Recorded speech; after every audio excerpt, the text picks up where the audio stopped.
Quero falar um pouquinho mais sobre dinheiro público e sobre reserva de dinheiro público para pagamento de emenda parlamentar. O governo já reservou mais de 37 bilhões e meio de reais para emendas parlamentares. Mas esse valor não é efetivamente o que vai ser executado. E quem vai explicar essa história para a gente é o André Anelli agora. Por quê, André? Bem-vindo. Obrigado, Evandro. Boa tarde para você, boa tarde aos comentaristas e a quem está acompanhando o 3 em 1 aqui na Jovem Pan. Esses valores possivelmente não vão ser executados porque eles foram previstos no projeto de lei orçamentária anual que foi enviado ontem pelo Palácio do Planalto ao Congresso Nacional. Mudanças podem ocorrer no Legislativo, que esperava ainda mais recursos. A destinação de emendas prevista pelo governo para o ano que vem representa alta de 3,2% em relação ao que foi autorizado para este ano, ou seja, esses 37 bilhões 650 milhões de reais que você citou, Evandro, são uma alta de pouco mais de 3% em relação ao que está previsto para pagamento esse ano. Até o momento foram pagos cerca de 17 bilhões e 400 milhões de reais, ou seja, metade do que está previsto. Só entre os dias 29 e 30 de agosto foram pagos 3 bilhões e 200 milhões de reais. Depois da aprovação do arcabouço fiscal no Congresso, o governo já tinha acelerado o pagamento de emendas. Só entre os dias 27 e 29 de agosto, o Executivo liberou o pagamento de 900 milhões de reais em emendas já empenhadas, ou seja, já reservadas pelos parlamentares. As informações são do Sistema Integrado de Planejamento e Orçamento, o CIOP, também da plataforma Siga Brasil e do Portal da Transparência. Essa liberação de emendas tem sido associada à garantia de votações importantes do governo no parlamento, a exemplo do próprio arcabouço fiscal que a gente citou. Para melhorar a relação com o Legislativo e depender menos da liberação de verbas, o Planalto prepara a chamada mini-reforma ministerial, que prevê a entrada do Progressistas, o PP, e do Republicanos no governo. Mas essa dança das cadeiras na esplanada não tem previsão de sair do papel, como a gente já trouxe aqui em diversas outras oportunidades. Essa mini-reforma já foi adiada algumas vezes, viu, Evandro?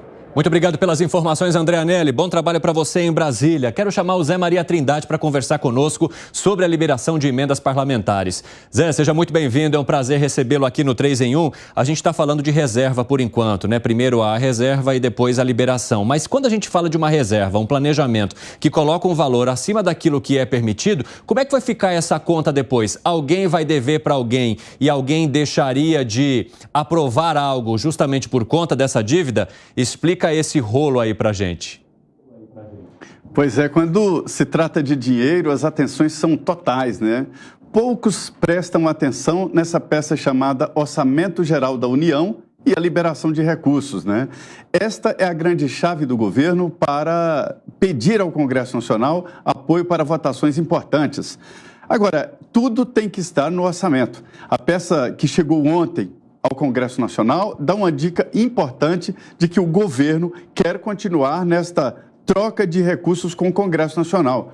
O Congresso está poderoso. No ano passado foram 38 bilhões, 38 bilhões e 800 milhões de reais, quase 40 bilhões de reais. Agora 37 bilhões, caiu um pouco. Mas veja bem, nem o governo federal, o executivo, executa tanto dinheiro assim de forma discricionária.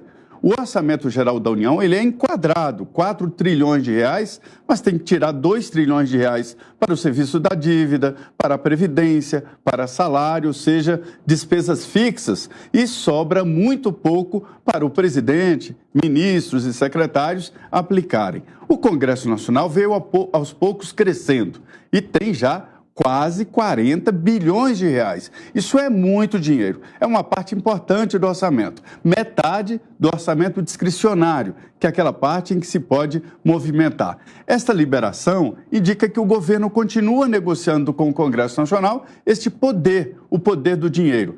Não é à toa que no Congresso Nacional 9 entre cada 10 deputados brigam, e brigam muito nos partidos, para fazer parte da tal Comissão Mista de Orçamento. É lá, nesta comissão, que está o mapa da mina e o dinheiro vivo. Imagine você, foi a primeira vez eu citei e acabou pegando esse nome de emenda PIX. As emendas PIX continuam. É o seguinte, o deputado apresenta emenda que vai direto para o prefeito, sem nenhum projeto, sem nada aprovado, e ele gasta como quiser, para se ter uma ideia. Então, aqui é o seguinte, apareceu o dinheiro, os deputados estão em cima e querem. O mandato aqui é parte de um negócio parlamentar, viu? Muito obrigado, viu, Zé Maria? Até já, bom trabalho para você aí em Brasília. Quero discutir com vocês aqui, então, o governo por querer gastar mais do que foi autorizado, principalmente com emendas parlamentares. Em que pé isso vai chegar em algum momento, hein, Alan Gani? Olha, eu acho que essa relação entre Congresso e governo, ela deve ser repensada no país, né? Por quê? Porque o Congresso, ele vota muito das matérias não por questões técnicas, propositivas, no que é bom para o país, mas baseado no que vai receber ou não de emendas, né? E aí também, para o governo, também tem uma certa vantagem, porque ele acaba tendo um controle sobre a votação no Congresso. Eu acho que seria bom um modelo aqui no Brasil onde acabasse com essas emendas e aí o Congresso votasse as matérias de acordo com as suas convicções, daquilo que seria mas isso aí não é melhor. Um sonho? É um sonho. No mundo real, né, isso não vai acontecer. O fato é que o orçamento secreto, ele ainda continua. Por quê? Porque muitas dessas emendas chegam para os líderes do Congresso e são destinados para algumas cidades sem a devida transparência. O orçamento secreto que o PT criticou muitas vezes e equiparou de maneira errada, equivocada ao mensalão. O fato é que eles continuam com essa prática. Ô Piperno, é isso que eu iria questionar para você. Chega a ser algum tipo de hipocrisia do governo federal criticar lá atrás durante a campanha e nesse momento manter algum tipo de arranjo que se pareça com o que era feito no orçamento secreto? Tem hipocrisia sim, defesa do governo. O governo vai poder argumentar que, puxa, por enquanto a gente gastou menos. 37 ano passado, até aqui 17. O que me faz supor também que tem muito dinheiro para ser gasto com reforma tributária, com outras coisas que vem pela frente. Se o governo está dando esse calote no Congresso, o Congresso também sabe fazer conta. Vai falar, pera lá, você prometeu 37, você me deu 17 até agora, então temos aí um saldo. E o governo tem poder ou tem algum tipo de caminho de troca para se ficar devedor com o Congresso nesse caso, no teu ponto de vista? Ele tem poder para isso? É um governo que elegeu mais ou menos 23% da base do conjunto dos 513 para apoiá-lo. Então o apoio automático é muito pequeno. Ele vai fazer esse jogo de toma lá da cá para sempre. Você vê, já tem até aumento previsto para o ano que vem, 3 e pouco. Olha, isso aí pelo menos ficou dentro da meta. Agora, de qualquer forma, meta inflacionária. De qualquer forma, eu acho que esse modelo, o Alan talvez seja um pouco mais utópico que eu, esse modelo não vai mudar nunca e é péssimo. Só tem uma forma que eu vejo de se não eliminar, mas atenuar isso aí, que é o seguinte: eleições parlamentares acontecerem no segundo turno. Porque aí o voto no parlamentar tende a ser mais ideológico e alinhado com o finalista. Qual o sentido? Hoje, por exemplo... Mas isso aí também não tira algum tipo de processo crítico da Câmara em relação ao possível ganhador? Não faz a ideia ficar muito alinhada com aquele que vai tomar o poder? E o ideal é que haja também posições críticas àquele que está no poder, exatamente para que ele não faça tudo que ele der na telha dele, né? Evandro, vai haver a posição crítica sem dúvida nenhuma, mas eu acho que diminui um pouco essa diferença. Você vê, o Lula é eleito e claramente a Câmara tem uns 350 deputados que seriam de oposição se ele não fizesse algum aceno. Pelo menos, eu acho que assim diminuiria um pouco essa relação. O que foi, Segredo? Não, aceno não, é soltar dinheiro, não é aceno. Aceno é dizer, gente, venha, vamos conversar, vamos votar isso aqui que é bom para o povo. E aí o deputado, o senador, que defende num primeiro caso o povo e no segundo o Estado, senta entende que esse projeto é bom para o povo, ou é bom para seu Estado, e sem necessidade de dinheiro ou de cargo, ele aprova. É utópico, mas então, quando é escolhido o deputado, então ele está esperando, eu vou ser da oposição, porque se o governo quer meu voto, vai ter que pagar com emenda, vai ter que me dar um cargo. Isso não é pensar no povo. Fiz uma conta rápida. Quando você pega 37 bilhões e divide pelos 167 bilhões que vai ter o buraco no orçamento, aí você observa que praticamente 23% desse valor. E aí pega 5 bi, números redondos, que é o fundo eleitoral para a campanha do ano que vem, é 3%. Quer dizer que se tiramos que o deputado e o senador, nesse caso o ano que vem, o vereador, o prefeito, coloca dinheiro do bolso dele para ele ir ocupar um cargo, nós poupamos 3% do buraco do orçamento. E se pegamos que não sejam necessárias emendas, porque eles pensam no povo, então nós estaríamos cobrindo 23% do buraco mais. A gente faz um esforço e não precisamos aumentar a carga tributária. É só baixar o gasto que tem no Congresso. 4h52, o pessoal da rádio vai para um rápido intervalo, daqui a pouco esperamos vocês. O que foi, Piperno? O Gani também está na fila. Não, veja, se você tem, por exemplo, vamos imaginar hipoteticamente aí, de novo, Bolsonaro e Lula num segundo turno. Se você tem a eleição para o parlamento também no segundo turno, e o Bolsonaro ganha e o Ricardo Salles também, é óbvio que o Bolsonaro não vai precisar oferecer uma emenda, comprar o Salles. Se o Lula ganha, é óbvio que o Lula não vai precisar comprar o Zeca Dirceu. Porém, tanto um quanto o outro, eles vão ter que comprar o miolo ali, que não tem vínculo direto. Mas olha, comprar. Olha, e a gente não tem problema de escutar que um vai comprar o outro. Ou seja, é uma esquerda capitalista. Não está faltando gente que queira vender alma. O que está faltando é dinheiro para comprá-la. Não é comprar o Bolsonaro. Então, como eu disse que o Bolsonaro compra e o Lula compra.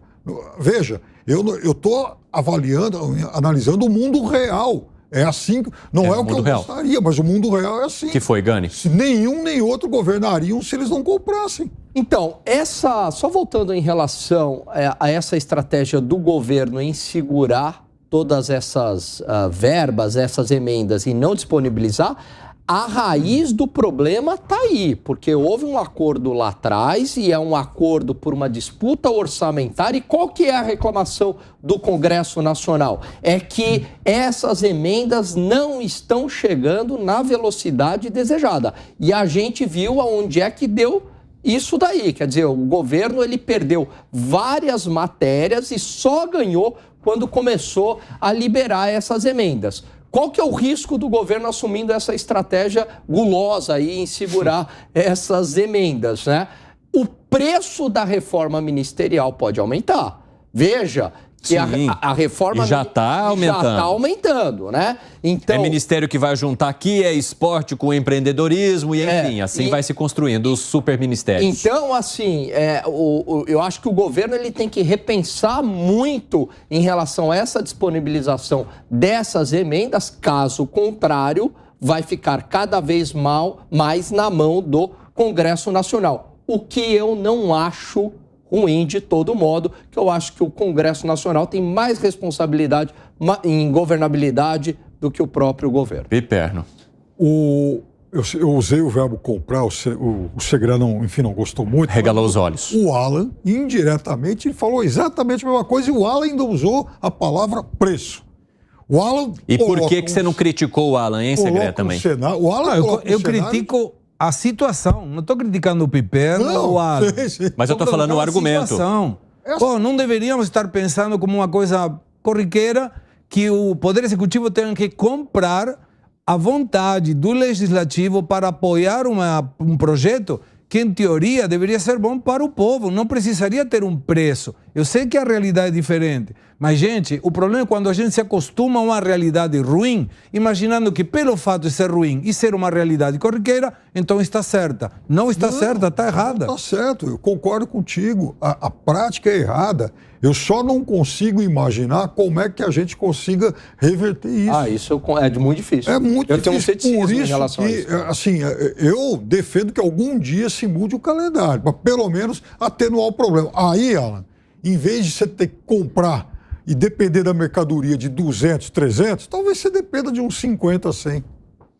Gani. Olha, você veja, por exemplo, né, como que é o Brasil. Então, o PL das fake news caiu a urgência de votação, não por convicção do Congresso Nacional, mas por conta que as emendas não estavam chegando.